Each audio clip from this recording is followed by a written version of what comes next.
It was a night of hot tempers and heightened emotions here in the U.S. That's where town hall events hosted by Washington lawmakers put them face to face with the voters they represent. Republican Senator Chuck Grassley fielded questions in Iowa about a man from Maine mistakenly deported to El Salvador.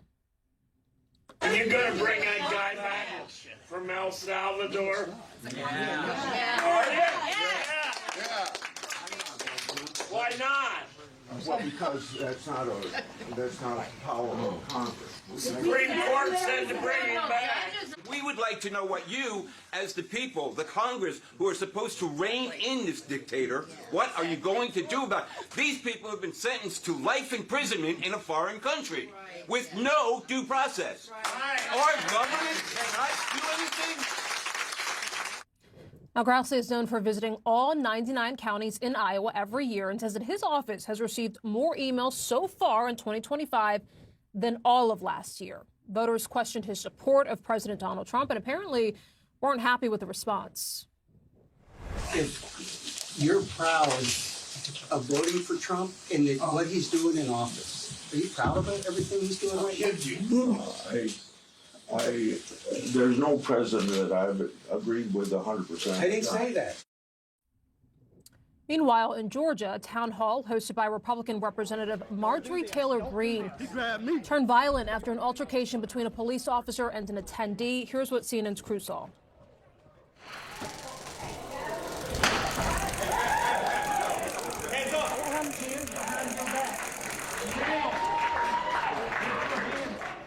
So what you're watching there is CNN crews witnessing police use a stun gun on at least two men after they refused to leave the event. So both men and another woman were arrested. Police say that officers used force that was, quote, necessary to gain compliance and control the situation.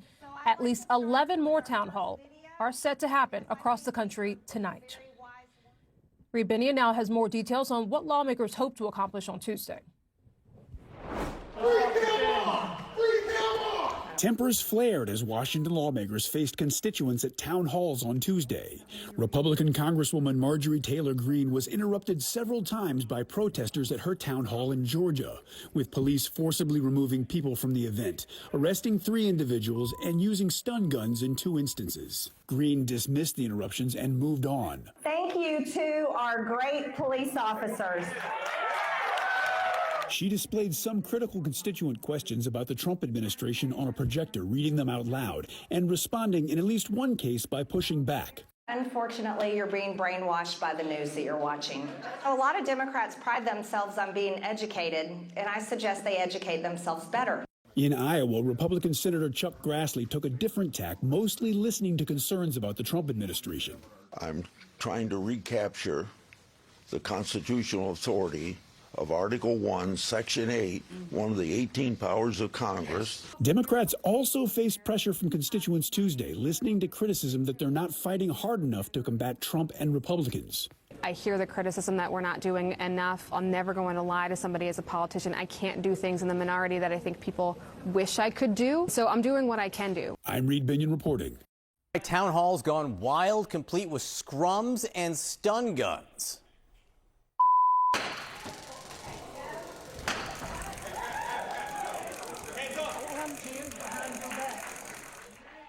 That was the scene at an event for Republican Congresswoman Marjorie Taylor Greene in suburban Atlanta. Police arrested 3 people. They did use stun guns on 2 of them. Now, Greene did not take questions face to face. Instead, questions had to be submitted in writing, and she mocked anything that was critical. Protesters erupted her several times. Ladies and gentlemen, they're all inside the interior of the United States. How about the KKK? All inside the interior of the United States. We can head out. The protest is outside. Thank you very much. Protest is outside. You bunch-bunny bigot! You bunch-bunny bigot! Protest is outside. Bye. Have fun out there. All right, let's get ready to see. And it's Eva McCann who's been covering these town halls across the country. Eva.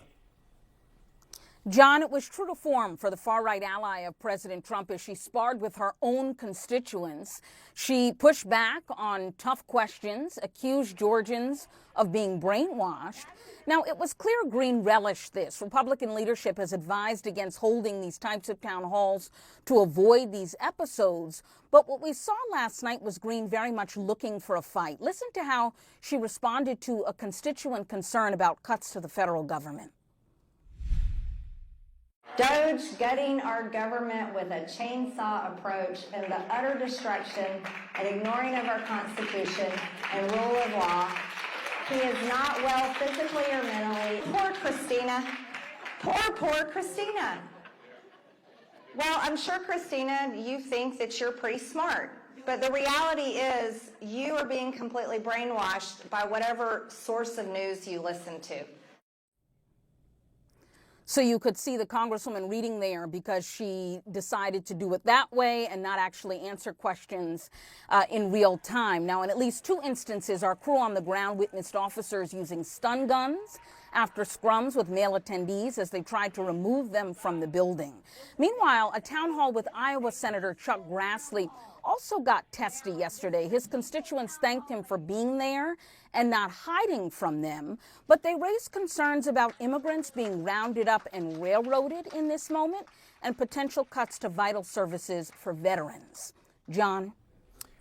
And what are members hearing about tariffs around the country, Eva? Because that is also a subject that's coming up. There is a lot of concern, especially for the vitality of some of these small businesses. You heard a lot of farmers question Grassley last night, and he basically said to trust the process here, but that he wasn't going to hide from them. He understood their concerns. All right, democracy at work here at these town halls. Good for members to take questions face to face. Eva McCann, thank you very much for that. First of all, stun guns for people who come out to a town. Charlie, your eyebrows went up. Okay, so you've had to hold a town hall. Tell me the scenario where that makes any sense. Well, first, after Gabby Giffords was shot, I basically insisted that we always have a police presence in any noticed public event we would do. So I'm not at all surprised there are the police officers there. But I am shocked that police actually had to deploy a weapon on constituents, you know, who were obviously, probably some of whom got out of control, I suspect, and that's why they were stunned. But I guess I am not stunned by what I'm seeing across the country. This anger, it feels like 2010 with the Tea Party. It feels like 2017 with the healthcare debates. And this is where we are. There's a lot of anger in the country, and it's being directed at their members of Congress for not providing enough of a check on the executive. Yeah, there's a couple ways to handle it. Representative Marjorie Taylor Greene actually told a constituent who was speaking out that they were being brainwashed. Why is MTG supporting Musk and Doge and the slashing of Medicaid, Social Security offices, libraries, and more? This is outrageous from Sarah. Well, Sarah, unfortunately, you're being brainwashed by the news that you're watching. And, you know, a lot of Democrats pride themselves on being educated, and I suggest they educate themselves better. How does it go when you tell the people who came out to vote for you that maybe they're just not very bright or haven't watched the right news? So first of all, kudos to Chuck Grassley at 90, holding a town hall. Oh, in the midst of his like 99 county run that he does annually. Yeah, no. So just like want to just props to that. Marjorie Taylor Greene, she is part of like a general Republican talking point that a lot of these people who are protesting are Democrats. There's been activists or paid activists, and then activists or paid activists. They don't see them as constituents. So the dismissiveness is part of that. The general ethos that they don't feel like they have to answer to that particular group of people. I would say that they do that at their peril. I think there's been a robust reporting that this is not actually paid activists. Sometimes not even Democrats. But you know, there are Democrats, and they are part of your constituency, and they are entitled to show up at a town hall meeting should you hold one. And so what I think you're seeing is a lot of grassroots anger, as Charlie was saying, like 2010, like 2017. Where it's going to take the Democratic Party and how it's going to affect the Republicans remains to be seen. Yes, but we are seeing a lot of energy.